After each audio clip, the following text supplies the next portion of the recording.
बारामूला के गुपकर आवास के बाहर जम्मू कश्मीर वन्यजीव वन विभाग के कर्मचारियों ने प्रदर्शन किया। प्रदर्शन करने वालों में दैनिक वेतनभोगी कर्मचारी और वन रक्षक शामिल थे। विरोध प्रदर्शन को देखते हुए पुलिस ने एहतियाती कदम उठाए, इलाके की घेराबंदी कर दी गई और गुपकर रोड पर कड़ी निगरानी रखी गई।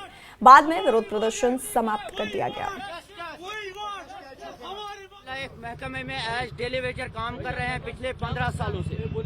पिछले 15 सालों से हम वाइल्ड लाइफ डिपार्टमेंट में काम कर रहे हैं as casual labour daily wager, लेकिन हमारे साथ बहुत बड़ी नाइंसाफी हो रही है। हमें मंथली वेजेस नहीं दिए जा रहे हैं, जबकि बाकी जितने भी डिपार्टमेंट जम्मू कश्मीर में हैं उनके कैजुअल लेबरों को मंथली वेजेस मिल रहे हैं 9,330, लेकिन हमारे साथ नाइंसाफी हो रही है। हमें ईद पर भी तनख्वाह नहीं दी जा रही है। हमें 4 महीने के बाद 2,000 दिए जाते हैं, जिसकी वजह से हमारे बच्चे फाकाकशी के शिकार हैं। इसलिए आज हम चीफ मिनिस्टर साहब के साथ ईद मनाने के लिए आए हैं।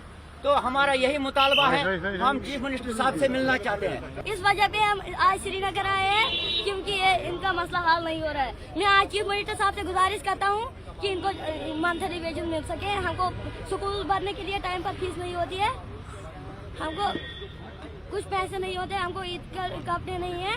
तो मैं चीफ मिनिस्टर साहब से गुजारिश करता हूँ इनको अपने। हम वाइल्ड लाइफ महकमे में एज डेली वेजर काम कर रहे हैं पिछले 15 सालों से। पिछले 15 साल